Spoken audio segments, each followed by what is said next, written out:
Hello everyone, welcome to our YouTube channel JHS education hub. आज हम video लेकर आए हैं बीएससी पार्ट फर्स्ट के केमिस्ट्री प्रैक्टिकल के लिए। स्टूडेंट्स की क्वेरी आ रही है, हमारे सर एग्ज़ाम चल रहे हैं अभी, लेकिन हम लोगों को लिखना कैसा है, क्योंकि अब जो आपके नंबर हैं 12th क्लास की तुलना में वो नंबर भी बढ़ गए हैं। और सेकंड थिंग ये है कि 12th क्लास की तरह प्रैक्टिकल बीएससी में नहीं होते हैं। आपको ये प्रैक्टिकल परफॉर्म करना पड़ता है, प्रॉपर्ली आपको लिखना पड़ता है, किस तरह से आप कॉपी में लिख के आते हो और नंबर आपको कैसे मिलते हैं। पहली बात तो प्रैक्टिकल टाइम जो है वो आपको मिलता है 5 आवर्स, ये आपका 4 आवर्स भी हो सकता है। और जो मैक्सिमम मार्क्स आपके हैं वो आते हैं 50 मार्क्स से 50 नंबर का। स्टूडेंट को गेन करने पड़ते हैं ओनली 18 मार्क्स से एग्ज़ाम पास करने के लिए, जो कि उनको आराम से मिल सकते हैं अगर प्रॉपर लिख के आते हैं। तो जब आप एग्ज़ाम अपेयर होते हो तो पहला क्वेश्चन ये हर कॉलेज में अलग अलग मिल सकता है, बट जो लैंग्वेज है, तरीका लिखने का है, वो सबका सेम ही रहता है। पहला क्वेश्चन जो आता है वो आता है केमिस्ट्री ऑर्गेनिक में, जिसमें आता है लेबोरेटरी टेक्निक, प्रयोगशाला तकनीक। और ये क्वेश्चन मात्र 3 नंबर का ही आता है। इस क्वेश्चन में क्या क्या मिल सकता है स्टूडेंट को? पहला मिल सकता है मेल्टिंग पॉइंट डिटर्मिनेशन, यानी कि गलनांक निर्धारण। इसकी 2 विधियां हैं, पहला है एल्यूमिनियम ब्लॉक के द्वारा, दूसरा थीलर ट्यूब के द्वारा। इनमें से प्रैक्टिकल कोई सा भी बच्चों को ओड और इवन सीट के हिसाब से मिल सकता है, तो जो प्रैक्टिकल मिले उसको ही आपको अटैम्प्ट करना होता है। दूसरा है बॉइलिंग पॉइंट या क्वथनांक निकालना, ये निकालते हो आप थीलर ट्यूब के द्वारा। तीसरा है सब्लिमेशन, हिंदी में बोलते हैं इसको ऊर्ध्वपातन। चौथा है क्रिस्टलाइजेशन। मैं यहाँ पर एग्जाम्पल ले रहा हूँ कि एमपी या मेल्टिंग पॉइंट, अगर प्रैक्टिकल आपको एग्जाम मिल जाता है तो इसको किस तरह से आप एग्जाम में कॉपी में लिख के आते हो, ताकि आपको 3 में 3 नंबर आराम से मिल सकें। नंबर तब मिलेंगे आपको जब आप प्रॉपर लिख के आओगे। जैसे आपको प्रैक्टिकल मिलता है, कॉपी में आप किस तरह लिखना होता है, कॉपी में एंट्री पूरी करने के बाद में आप लिखते हो सबसे पहले इसके अंदर ऑब्जेक्ट या उद्देश्य। ऑब्जेक्ट जो होगा वो हमेशा आपको आपके जो टीचर होते हैं वो लिखवा के भेजते हैं कि ये आपको उद्देश्य करना होता है। इसके बाद में आता है रिक्वायर्ड एपरेटस या फिर आवश्यक उपकरण। इसमें जो उपकरण होते हैं वो एल्यूमिनियम ब्लॉक हो जाता है, ट्राइपॉड स्टैंड है, बर्नर है, थर्मामीटर है, ये सब इसके, ये वायर गोज है, ये सब इसके रिक्वायर्ड एपरेटस होते हैं। इसके बाद आप लिखते हो इसके अंदर प्रिंसिपल या फिर सिद्धांत। इसका सिद्धांत क्या हो, सिद्धांत में लिखना होता है आपको मेल्टिंग पॉइंट क्या होता है या गलनांक क्या होता है। अपन सब जानते हैं वह तापमान जिस पर कोई सॉलिड लिक्विड में चेंज होता है, दैट मीन्स सॉलिड को जब आप हीट करते हो वो लिक्विड में चेंज होता है, इसको बोलता हूँ मैं मेल्टिंग पॉइंट या फिर गलनांक। इसके बाद आप बनाते हो उसका डायग्राम, जो पूरा सेटअप लगाया था आपने डायग्राम का जो फोटो है या वीडियो है वो चैनल पे बना हुआ है, आप उसको वहाँ से आराम से देख सकते हो डायग्राम कैसा बनाना होता है। इसके बाद में मेथड जो है वो आप यहाँ से स्किप कर सकते हो, मेथड लिखने की आवश्यकता आपको नहीं होती है। और लास्ट में आता है आपका रिजल्ट आप जब भी लिखते हो हमेशा आप आंसर को लिखते हो विद यूनिट, उसमें आप कोई स्किप आउट नहीं करेंगे। मैं दोबारा रिपीट कर दूँ आपको, जब भी आप एग्ज़ाम में लिख के आते हो कुछ पॉइंट हैं उनके अकॉर्डिंग ही आप आंसर लिखें, कभी आपके नंबर नहीं कटेंगे। पहला है आपका उद्देश्य, फिर आपका उपकरण एपरेटस, सिद्धांत या प्रिंसिपल, उसके बाद आपका मेथड या विधि, उसके बाद आपका डायग्राम, उसके बाद आपका रिजल्ट। अगर आप पूरे 6 पॉइंट लिख के आते हो तो आपको आराम से 3 आउट ऑफ 3 मार्क्स मिलने के चांसेज हो जाते हैं। अदरवाइज़ आपको खुद को पता है बिना लिखे नंबर तो आपको कहीं से मिलने वाले नहीं हैं। फिर नेक्स्ट क्वेश्चन, 2 नंबर क्वेश्चन, ये क्वेश्चन है ऑर्गेनिक केमिस्ट्री का। यहाँ जो क्वेश्चन है वो सबको एक ही लैंग्वेज होती है, बट जो कंपाउंड है वो पूरी क्लास को अलग अलग मिल सकता है और सेम मिल सकता है। ये कॉलेज भी डिपेंड करता है कि वो आपको सेम देगा फिर अलग अलग दे सकता है। और क्वेश्चन होता है detection of an element and functional group in given organic compound. ये क्वेश्चन आता है आपके 10 मार्क्स का। अगर आप सही लिख के आते हो तो यहाँ भी आप 10 आउट ऑफ 10 मार्क्स गेन कर सकते हो। अब सही लिखना कैसे है, क्या तरीका होना चाहिए, वो सब आपको बता रहा हूँ मैं, उसको आप स्ट्रिक्टली फॉलो करें ताकि आपको अच्छे मार्क्स गेन हो सकें।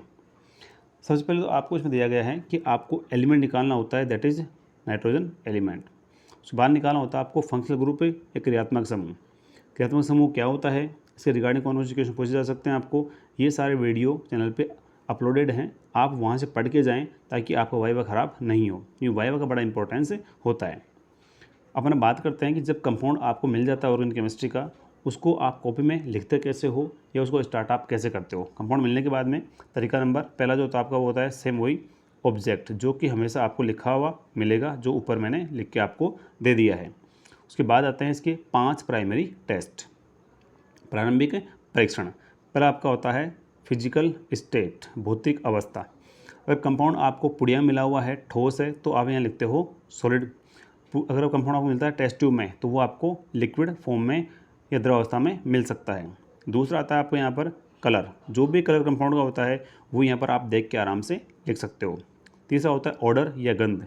गंध जो होती है कुछ कंपाउंड में आती है, कुछ में नहीं आती है, तो वो स्पेसिफिक हो सकती है, उसके आप हमेशा कंपाउंड को स्मेल करके ही वहाँ पर लिख के आओगे। नेक्स्ट आता है आपका सोल्यूबिलिटी।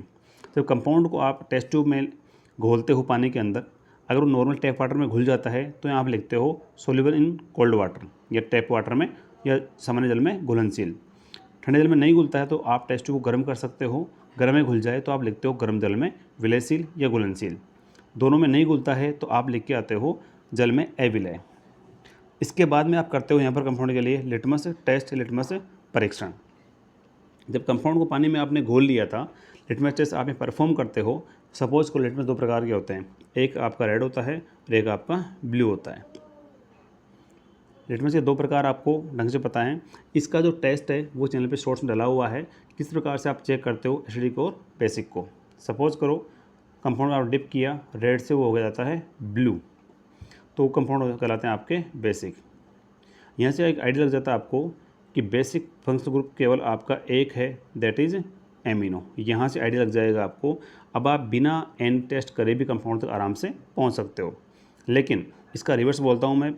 सपोज करो अब आपका आता है ब्लू टू रेड लिटमस के अंदर, और रेड जो वाला होता है वो कंपाउंड आपके कहलाते हैं एसिडिक फंक्शनल ग्रुप या एसिडिक कंपाउंड।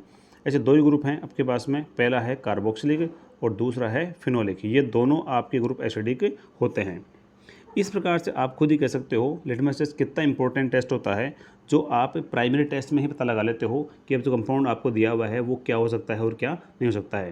इसके बाद में सबसे लास्ट आपका आता है इग्निशन टेस्ट या ज्वलन परीक्षण। इसके लिए आप कंपाउंड को स्पैचुला में लेकर बर्नर पे सीधा फ्लेम पे जलाते हो। कंपाउंड जब जलता है, सपोज करो वो जलता है विथ वाइट स्मोक, तो वो आपका होता है कंपाउंड एलिफेटिक। और जलता है मान लो विथ ब्लैक स्मोक, वो कंपाउंड होता है आपका मान लो यहाँ पर एरोमेटिक।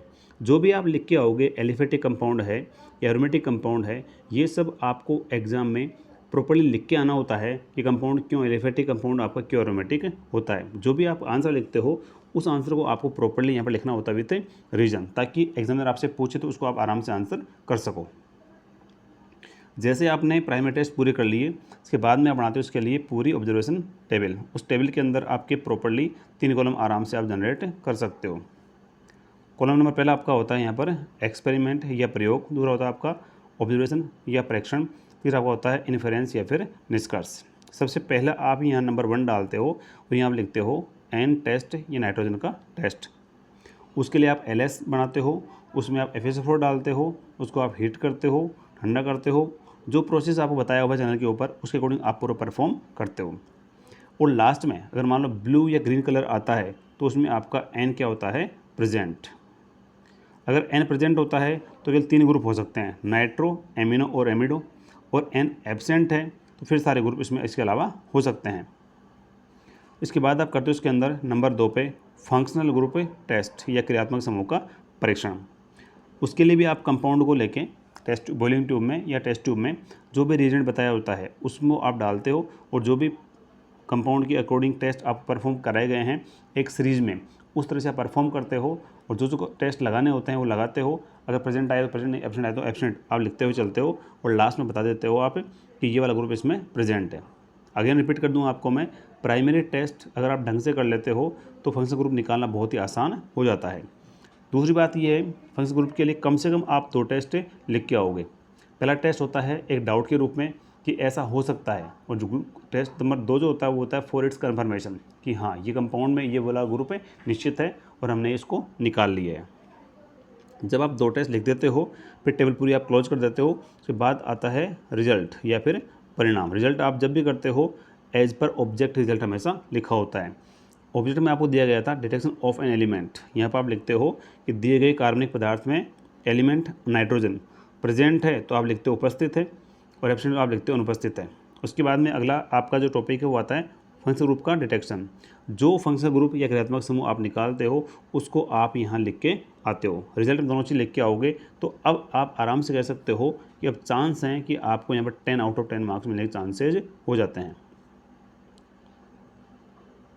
क्वेश्चन नंबर 3 जो आता है फ्रॉम फिजिकल केमिस्ट्री, और ये आपका आता है 12 मार्क्स का 12 नंबर का। यहाँ ओवरऑल आपको 4 क्वेश्चन होते हैं, होते तो 2 ही हैं, बट उन 2 के यहाँ पर 4 क्वेश्चन अलग अलग सेट में बना के इनको 4 क्वेश्चन कर दिया गया है। पहला है determination of surface tension of given liquid by stalagmometer, यानी कि स्टेलेगोमीटर की सहायता से दिए गए अज्ञात द्रव का पृष्ठ तनाव आपको निकालना होता है।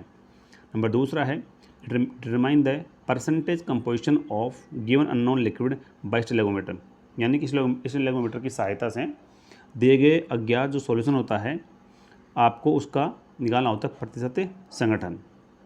ये दोनों सवाल में क्या निकालना होता है आपको, सरफेस टेंशन होता है आपको परसेंटेज कंपोजिशन, पर दोनों इंस्ट्रूमेंट कॉमन है दैट इज स्टेलेगोमीटर। तीसरा है determine the viscosity of given unknown liquid bye Ostwald viscometer, यानी कि आपको ओस्टवाल्ड विस्कोमीटर की सहायता से दिए गए अज्ञात द्रव की विस्कासिता या शांतता निकालनी होती है। और लास्ट है determination of percentage composition of given unknown liquid bye Ostwald viscometer, यहाँ पर आप ओस्टवाल्ड विस्कोमीटर की सहायता से अज्ञात द्रव का प्रतिशत संगठन निकालना होता है।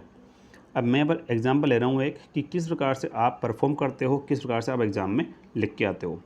सबसे पहला प्रैक्टिकल में जो होता है पॉइंट वो होता है आपका हमेशा ऑब्जेक्ट या फिर उद्देश्य, जो हमेशा आपको दिया हुआ आएगा। अगला पॉइंट होता है आपका रिक्वायर्ड एपरेटस, जो भी आपको लगता है, सपोज इसकी बात करता हूँ मैं, तो यहाँ आप उसके अंदर बीकर चाहिए आपको, इसमें आपको स्लेवोमीटर चाहिए, एक कॉर्क होती है, एक पिंच कॉर्क होता है, रबर ट्यूब होती है। इस प्रकार से सब चीज़ आपको यहाँ पर लिख के आनी होती है। उसके बाद आता है आपका एपरेटस हो गया, रिक्वायर्ड एपरेटस, फिर बाद में होता है आपका प्रिंसिपल या फिर सिद्धांत। इसके अंदर आप लिख के आते हो फिर इसकी परिभाषा क्या होती है, सरफेस टेंशन क्या होता है और कैसे वो निकालते हैं। उसके बाद इसके आता है फॉर्मूला में जो भी आप डिजिट होती हैं सब वो बताना होता है आपको, या D1 क्या होता है, D2 क्या होता है, T1 T2 क्या होते हैं, नीटा 1 नीटा 2 क्या होता है, ये सब आपको लिख के आना होता है एक एक चीज़ को कि किस प्रकार से इसको आप प्रॉपर एक्सप्लेन करने जा रहे होते हो। उसके बाद पॉइंट अगला आता है यहाँ पर आपका डायग्राम बिना भी आप आगे प्रोसीड नहीं करेंगे। फिर आपकी आती है इसके अंदर मेथड या विधि। मेथड में आप जैसा परफॉर्म करते हो, बताया गया आपको कि ऐसे ऐसे हमने प्रैक्टिकल परफॉर्म किया, वैसे वैसे आपको लिखना होता है। फिर बाद में आती है आपके इसके अंदर ऑब्जर्वेशन टेबल या प्रेक्षण सारणी। उसके बाद आप करते हो इसके अंदर कैलकुलेशन, लास्ट में आता है आपका रिजल्ट या परिणाम। जिस प्रकार से आपने परफॉर्म किया है उसी ऑर्डर में आपको प्रॉपर्ली लिखना होता है। अगर आप पॉइंट स्किप आउट करोगे तो फिर आपको मार्क्स देने में बहुत दिक्कत आ सकती है। इसका प्रैक्टिकल अगला एक और होता है और वो आप देख पा रहे हो, determine the percentage composition of given unknown liquid by stalagmometer, यानी कि आपको निकालना होता है 5 तरह के आपको सॉल्यूशन मिल सकते हैं। पहला मान लो मैंने बोला आपको 10%, दूसरा आपको मिला सॉल्यूशन 20%, तीसरा आपको मैंने दिया अननोन, चौथा आपका 40% और पाँचवा आपको 50%। ऐसे आपको यहाँ पर 5 सॉल्यूशन आराम से लैब में मिल सकते हैं। जो अननोन विलेन होता है आपको निकालना होता है इसका कितनी सांद्रता आपको हमने दी है। स्टूडेंट को एक बात पहले हिंट कर दूं मैं, वो अपना दिमाग ज़्यादा यूज़ नहीं करें, वो देख रहे हैं कि यहाँ 30% गायब है तो वही दिया होगा। हम ये रेशियो कोई सा भी आपको एग्ज़ाम में दे सकते हैं, तो बिना प्रैक्टिकल करे आप अपना आंसर लिख के नहीं आओगे। ये भी ध्यान रख के चलें, ऊपर वाले में ग्राफ नहीं बनता है बल्कि इसमें आपको ग्राफ भी बनाना होता है। ग्राफ की आवश्यकता पड़ती है आपको, वो आपको लैब में मिल जाएगा। और ग्राफ जब बनाते हो आप तो उस पर आप अपना रोल नंबर भी नोट करके आज तक कि वो कहीं फट के बाहर नहीं जाए।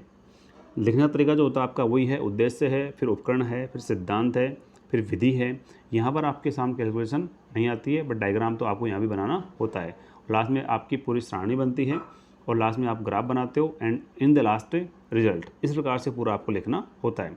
जैसे इन दोनों अटैम्प्ट किया आपने वैसे इन दोनों अटैम्प्ट करना होता है आपको। क्वेश्चन नंबर 4 जो होता है इनऑर्गेनिक केमिस्ट्री का, ये क्वेश्चन अपने आप में बहुत इंपॉर्टेंट होता है और सारे क्वेश्चन में हाईएस्ट मार्क्स का होता है, दैट इज 15 मार्क्स। एक चीज़ पर ध्यान दें स्टूडेंट, 15 नंबर के रेडिकल आते हैं आपके सामने 6, उसमें 3 एसिडिक होते हैं और 3 बेसिक होते हैं, तो एक रेडिकल हो जाता है आपका 2.5 का। जिस प्रकार से अभी रिसेंटली बच्चों ने प्रैक्टिकल दिए हैं कॉलेजेस के अंदर, और हम लोगों ने कॉपियाँ चेक करी हैं, तो वहाँ पर बच्चे लिख के जा रहे हैं 2 रेडिकल, 3 रेडिकल, 4 रेडिकल। तो आपको जितने रेडिकल आपने लिखे हैं, आप इसे मल्टीप्लाई करके अपने नंबर आराम से खुद ही निकाल सकते हो। आप ये उम्मीद नहीं करें कि मार्किंग आप 15 में से हो जाएगी। जितने अटैम्प्ट किए हैं, आपकी मार्किंग स्टार्ट वहीं से होती है, मार्किंग आप उनमें से ही करते हो। अब आपको परफॉर्म कैसे करना होता है, परफॉर्म कर लिया आप, लिखना आपको कैसे होता है। पहले एक ओपन हिंट कर दूँ आपको मैं। सबसे पहले आपको निकालने होते हैं रेडिकल एसिडिक 3 और रेडिकल बेसिक 3। पहले आप निकालोगे रेडिकल एसिडिक, फिर आप निकालोगे रेडिकल बेसिक। स्टूडेंट कई बार सोचते हैं पहले बेसिक लिख दें, नहीं, इसका एक प्रोसेस होता है, उसको फॉलो करें, उसके अकॉर्डिंग आप अपना आंसर लिखेंगे।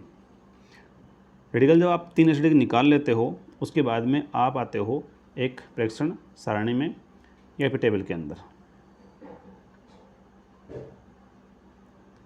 इसमें आपका एक्सपेरिमेंट, इसमें आपका ऑब्जर्वेशन, इसमें आपका इन्फेरेंस।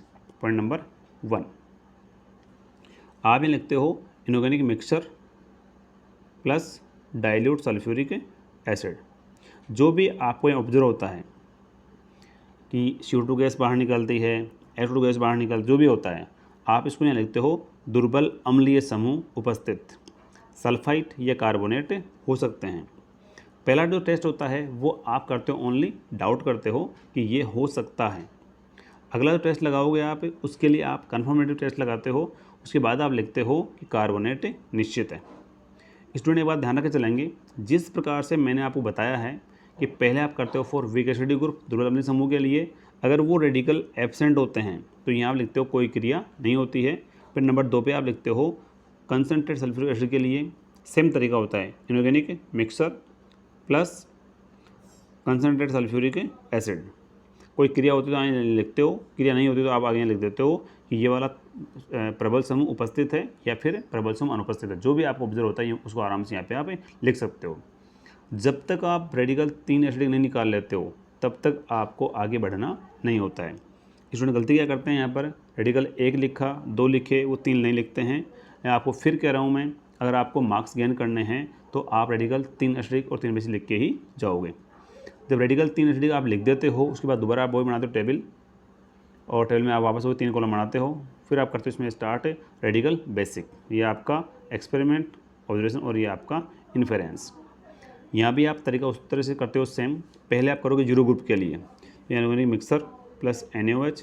जो भी आपको यहाँ लगता है ऑब्जर्वेशन होता है, यहाँ लिखते हो आप। अगर कोई स्मेल आती है अमोनिया की तो आप यहाँ लिखते हो 0 ग्रुप या शून्य समूह उपस्थित, और अमोनियम रेडिकल हो सकता है क्योंकि उसमें एक ही रेडिकल आता है। कोई क्रिया नहीं होती तो आप उल्टा लिखते हो 0 समूह, शून्य समूह अनुपस्थित। अब आप मान लिखो अमोनियम नहीं हो सकता है क्योंकि आपने ग्रुप को एब्सेंट यहाँ पर दिखा दिया है। 0 ग्रुप के बाद में आप आते हो यहाँ पर फर्स्ट ग्रुप के लिए। फर्स्ट ग्रुप में आपको यहाँ चाहिए होता है OS। OS क्या होता है, ओरिजिनल सॉल्यूशन। कैसे बनता है, क्या यूज होता है और किस प्रकार से आप इसका निर्माण करते हो, उन सब के लिए आपको टेक्स्ट बुक में दिया हुआ है, आप वहाँ से कंसल्ट कर सकते हो। रेडिकल जिस ग्रुप का होता है आप में लिखते हो उसको प्रथम समूह उपस्थित, और कोई क्रिया नहीं होती है प्रथम समूह अनुपस्थित। इस प्रकार से आप 0 group, then first group, then second group. आपको लगता है कि 0 फर्स्ट सेकंड में रेडिकल आपने 3 निकाल लिए हैं, तो फिर आपको आगे मूव करने की आवश्यकता नहीं है। आप जब तक मूव करेंगे यहाँ पर, जब तक 6 ग्रुप तक आपके रेडिकल 6 नहीं निकल जाते हैं। तो ये आपको एक हिंट है कि किस प्रकार से आपको लिख के आना होता है। जिस प्रकार से हम अभी देख रहे हैं, प्रैक्टिकल चल रहे हैं अभी, तो बच्चे सबसे बड़ी गलती क्या कर रहे हैं, वो रेडिकल बेसिक तो लिख के जा रहे नहीं है। सीधी सी बात है, अगर बेसिक नहीं लिखते हो आप लोग तो 7.5 मार्क्स तो आपके वहीं पर कटे हो जाते हैं। रिकॉर्ड आप ढंग से नहीं बनाते हो, 5 मार्क्स आपके वहाँ कटे हो जाते हैं। तो ये ध्यान रख चलें, ये क्लास 12th की तरह नहीं होता है कि आपको मार्क्स मिल जाएंगे, आपको यहाँ मार्क्स खुद को गेन करने पड़ेंगे। सबसे लास्ट है वाइवा, होता 5 नंबर का है, लेकिन आपके जो और मार्क्स हैं 45 मार्क्स डिपेंड वाइवा पे करते हैं कि वो आपको कितने मिलने वाले हैं।